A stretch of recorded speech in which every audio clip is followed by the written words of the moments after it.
Assalamualaikum warahmatullahi wabarakatuh. Perkenalkan nama saya Muhammad Irzah. Ini saya akan melanjutkan progres dari Dwicara terkait OAP. Ada 5 anggota dari kelompok kami. Yang pertama adalah Kiren. Kali ini akan membahas capital investment, revenue, PEP, dan ROI. Lalu yang kedua adalah Michael, membahas cost serta income statement. Lalu yang ketiga adalah Bonifacius Erlangga, membahas tentang roadmap. Lalu yang keempat adalah saya sendiri, membahas business ownership serta KBLI. Lalu yang kelima adalah Gilang Catur Yudhistira, membahas goals dari bicara itu sendiri. Pertama adalah membahas business ownership, di mana kami menggunakan model business ownership corporation atau menggunakan perseroan terbatas. Alasannya, karena bicara memerlukan dana yang banyak dan tanggung jawab ini tidak dapat sepenuhnya ditanggung oleh pemilik. Seperti kita tahu, menggunakan PT tidak menggunakan modal pemilik. Jadi untuk menjaga aset personal dari masing-masing anggota. Lalu yang kedua, saya akan membahas tentang KBLI. KBLI sendiri digunakan untuk mendaftarkan PT nantinya, dan ada 5 poin KBLI yang harus didaftarkan. Ya, dan yang kelima KBLI ini adalah yang cocok dengan bicara. Yang pertama adalah KBLI 58200, yaitu penerbitan piranti lunak atau software. Ya, seperti kita tahu, kita bicara adalah berupa apps ya, dan juga ya bisa dikatakan adalah sebuah software. Lalu yang kedua adalah 62015, yaitu aktivitas pemrograman berbasis kecerdasan artifisial. Seperti kita ketahui, bicara menggunakan AI dalam proses bisnisnya, dalam proses chat terutama untuk membalas chat, sehingga kita menggunakan KBLI ini. Lalu yang ketiga ada kode KBLI 74901, yaitu aktivitas penerjemah atau interpreter. Seperti kita ketahui, kita bergerak di bidang bahasa bahasa pembelajaran bahasa, sehingga pasti ketika dalam sebuah pembelajaran bahasa tentu ada aktivitas terjemahan atau interpreter itu sendiri. Lalu yang keempat ada 63111, yaitu aktivitas pengolahan data. Dalam sebuah apps tentu kita mengumpulkan data-data dari user yang nantinya akan digunakan sebagai rekomendasi-rekomendasi yang akan ditampilkan di home menu untuk kenyamanan user itu sendiri. Lalu yang terakhir adalah 63122, yaitu portal web dan atau platform digital dengan tujuan komersial. Ya, kita termasuk di sini adalah platform digital, itu sebuah aplikasi di Android maupun di iOS dengan tujuan komersial. Ya, kita memiliki tujuan komersial, kita memiliki sistem subscription sehingga kita memiliki tujuan komersial. Yang ketiga saya akan membahas business location dari kami sendiri. Sistem kerja kami di awal tentu kami akan menggunakan sistem kerja remote. Di mana sistem kerja remote ini sudah tidak asing lagi, terutama sejak adanya COVID, dan ternyata tetap menghasilkan output yang sesuai. Sehingga untuk awal-awal kami akan menggunakan sistem remote bekerja di tempat masing-masing. Namun tetap kami akan berbasis di Jakarta. Kenapa? Karena seperti kita ketahui, Jakarta adalah pusat perekonomian di Indonesia, sehingga tentu akan lebih mudah akses kita untuk mendapatkan mungkin investor atau mungkin klien atau mungkin user itu sendiri, karena banyaknya orang atau aktivitas di Jakarta. Dengan di tahun awal nanti kita akan menyewa virtual office. Alasannya agar kita terlihat lebih kredibel serta untuk mengurus legalitas agar lebih mudah di tahun-tahun pertama. Nantinya di tahun-tahun selanjutnya apabila kita sudah mencetak profit dan cukup besar dari Dwicara sendiri, kita mungkin akan menyewa sebuah kantor fisik yang kemungkinan besar akan berlokasi di Jakarta Barat. Oke, selanjutnya kita akan membahas tentang roadmap dari pengembangan produk bicara secara general ataupun berdasarkan goals dan target-target yang ingin dicapai. Yang pertama, selama 3 bulan pertama akan dilakukan riset lanjutan pasar, peningkatan elemen sosial media, dan pembuatan MVP. Di target kedua, dari MVP yang dihasilkan sebelumnya akan divalidasi dan diiterasi hingga mencapai produk market fit. Kemudian akan dilakukan juga campaign digital marketing serta kerjasama dengan influencer dengan target bisa mengakuisisi sekitar 3.000-an user. Kemudian, selanjutnya akan diterapkan fitur subscription dengan target bisa mendapatkan 20% dari user untuk subscription di aplikasi bicara dengan perkiraan sekitar 1.000 subscription. Setelah itu, akan dilakukan ekspansi ke bahasa-bahasa lain untuk memperluas target dari bicara. Dan terakhir akan terus dikembangkan fitur-fitur lanjutan untuk meningkatkan retensi user dengan target bicara bisa mencapai break-even point-nya di akhir tahun itu. Selanjutnya saya akan menjelaskan tentang roadmap atau time oriented. Jadi roadmap yang pertama itu saya akan menjelaskan tentang timeline di tahun 2022. Pada bulan Januari di tahun 2022, milestone-nya adalah penelitian dan pengembangan terhadap produk. Kemudian juga dilakukannya digital marketing di Instagram dan pembuatan mockup dan juga ada mockup di caranya itu sudah jadi sekalian dilakukan di digital marketingnya. Kemudian project statusnya itu dimulainya penelitian dan pengembangan terhadap produk atau bicara dan mulai promosikan bicara di media sosial atau di Instagram. Kemudian di Februari itu milestonya adalah melakukan peluncuran prototype versi beta di Dwitaranya untuk dilakukan uji coba. Kemudian dilakukan juga kampanye tentang pentingnya belajar bahasa supaya semakin banyak market yang tertarik kepada penggunaan Dwitara tersebut. Kemudian project statusnya ini penggunaan Dwitara yang sudah mencapai setidaknya 400 orang. Kemudian pada bulan Maret itu kita melanjutkan kampanye, milestone-nya itu melanjutkan kampanye dan promosi di media sosial. Itu project statusnya itu melanjutkan kampanye belajar bahasa dan promosi bicara. Kemudian pada bulan April itu melanjutkan, maksudnya adalah melanjutkan kampanye dan digital marketing dan pengembangan aplikasi yang lebih sempurna daripada versi beta yang sebelumnya.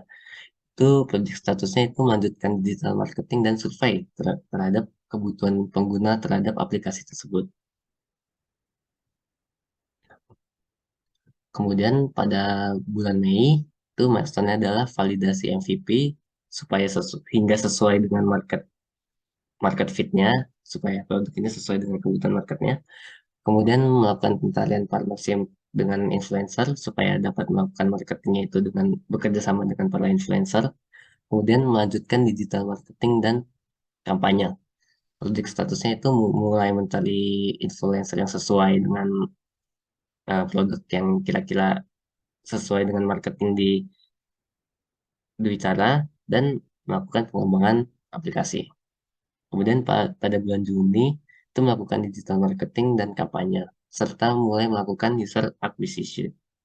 Itu selain itu milestone juga melakukan pengembangan fitur-fitur lanjutan yang lebih menarik. Project statusnya itu MVP sudah jadi dan sudah diluncurkan dan melakukan digital marketing dengan influencer yang sudah dipilih. Kemudian pada bulan Juli itu milestone-nya melanjutkan pengembangan fitur-fitur lanjutan yang lebih menarik dan project statusnya itu melanjutkan pengembangan fitur-fitur berkelanjutan yang hanya dapat digunakan untuk para subscriber, tapi belum dilakukan pembedaan antara user yang subscribe dan yang bukan. Kemudian pada bulan September itu melakukan digital marketing dan kampanye, analisis untuk ekspansi bahasa, kira-kira bahasa apa saja yang dapat ditambahkan untuk bicara, dan analisa kompetitor juga, serta memasang advertisement di Digitala untuk menambah revenue. Kemudian project statusnya itu pengguna setidaknya sudah ada 3.800 user dengan subscription terhadap Digitala itu mencapai setidaknya 20% dari pengguna. Kemudian statusnya itu juga sudah mulai memasang advertisement di Digitala untuk revenue. Jadi di sini untuk yang revenue-nya itu apabila tidak uh, apabila user tidak memasang subscription itu berarti penggunaannya dari advertisement, tapi apabila user tidak mau kena advertisement berarti uh, revenue Duitara dari user itu dari uh, subscription Duitara tersebut kepada subscription user tersebut kepada Duitara. Kemudian untuk timeline di bulan Oktober itu milestone-nya pengembangan fitur dan ekspansi bahasa, project statusnya memulai ekspansi bahasa di Bicara dan melanjutkan pengembangan fitur supaya lebih menarik lagi. Kemudian di November itu melakukan ekspansi bahasa, project statusnya melanjutkan pengembangan fitur dan ekspansi bahasa, dan di bulan Desember itu melanjutkan ekspansi bahasa lagi supaya bahasanya lebih banyak. Itu project statusnya melanjutkan pengembangan fitur dan ekspansi bahasa dan target penggunanya itu sudah mencapai sebanyak 5.000 user dengan jumlah subscribernya itu 20%. Kemudian untuk tahun berikutnya di 2023 itu kami baru membuat untuk April, Agustus, dan Desember. Timeline ini merupakan timeline di mana Dwicara nanti bisa mendapatkan revenue dari sponsor event dan competition. Kalau di April itu sponsor untuk event, kemudian di Agustus itu sponsor untuk competition di event Hari Kemerdekaan, dan di bulan Desember itu mendapatkan revenue dari sponsor untuk event tahun baru.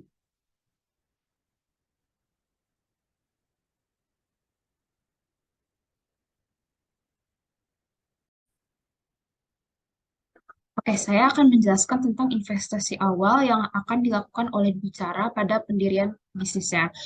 Untuk pendirian bisnis kami, Dwicara memerlukan 5 aset utama. Yang pertama adalah server, yang kedua pengembangan dan pemeliharaan aplikasi, yang ketiga ada izin perusahaan, dan yang keempat adalah headquarter. Untuk penjelasan detailnya kami sudah mencantumkan di proposal, tapi yang ingin saya highlight adalah kami akan melibatkan banyak stakeholder untuk memodali awal dari bisnis kami.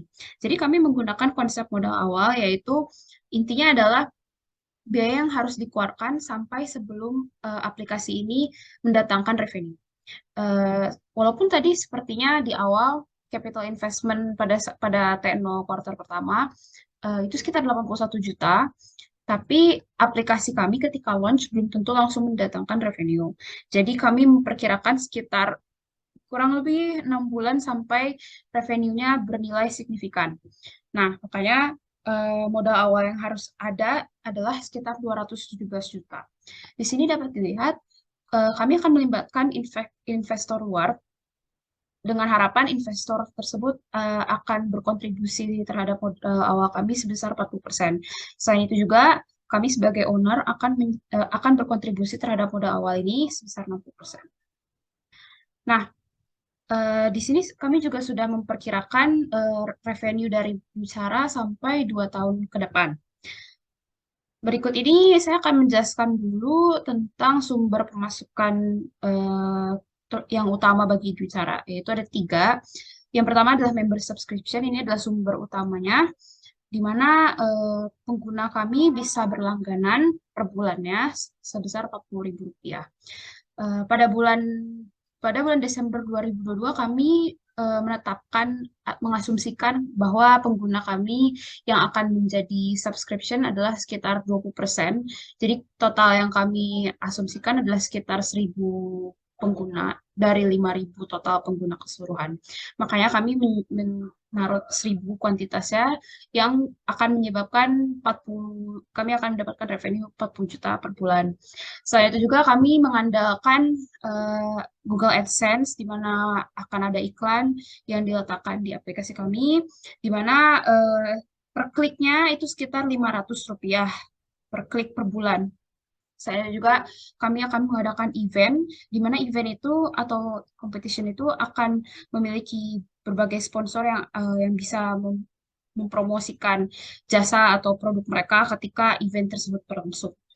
Nah, secara periodikalnya, yang mulai dari launch hingga terjadi revenue yang signifikan. Nah, pada saat launch kami revenue-nya masih negatif, masih seharga investasi awal. Lalu sampai bulan Juni, revenue kami juga masih negatif, karena revenue-nya belum terlalu signifikan sehingga bisa menutupi uang yang dikeluarkan oleh investor. Nah, kurang lebih pada bulan September atau Desember, kami akan mendapatkan revenue yang lebih signifikan karena di sini jumlah subscription kami sudah mencapai 760. Kami memperkirakan subscription kami adalah 20% dari total pengguna.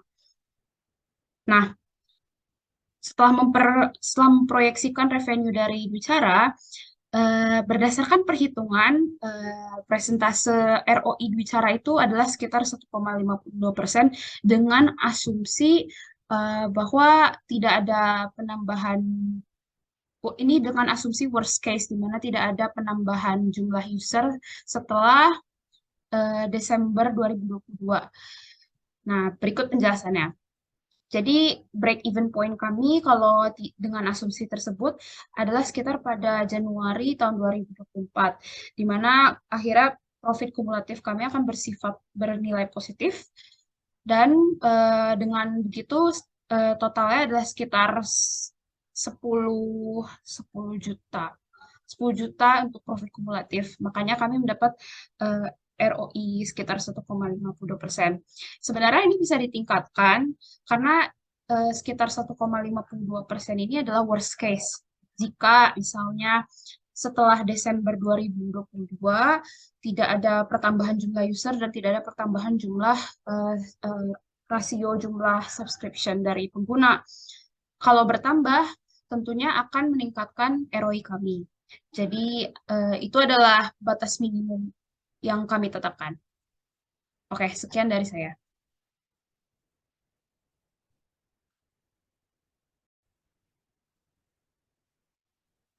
Selanjutnya saya akan membahas periodical income statement dari Dwicara. Setelah membentuk tabel break-even point yang ada di atas yang telah dijelaskan sebelumnya, maka bisa kita bentuk income statement seperti berikut berdasarkan beberapa periode.